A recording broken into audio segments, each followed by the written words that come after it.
This program is sponsored by Thrill City, Hyderabad. Tillu ఫ్రాంచైజీతో ఒక్కసారిగా star హీరోల జాబితాలో చేరిపోయాడు సిద్ధు జొన్నలగడ్డ. ముఖ్యంగా టిల్లు స్క్వేర్ చిత్రంతో 100 కోట్ల హీరోగా అవతరించాడు తను. ప్రస్తుతం బొమ్మరిలు భాస్కర్ సినిమాతో పాటు నీరజ కోన దర్శకత్వంలో తెలుసు కదా అనే సినిమా చేస్తున్నాడు సిద్ధు.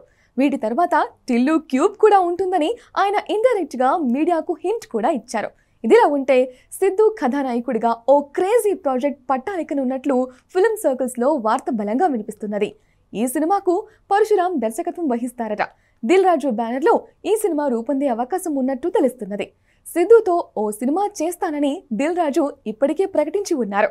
ఆ సినిమా ఇదేనని టాక్. ప్రస్తుతం సిద్ధు చేస్తున్న 2 సినిమాల షూటింగ్లు పూర్తయ్యాక ఈ సినిమా సెట్స్ పైకి వెళ్తుందట. ఈ సినిమా తర్వాత టిల్లు క్యూబ్ ఉంటుందని తెలుస్తుంది.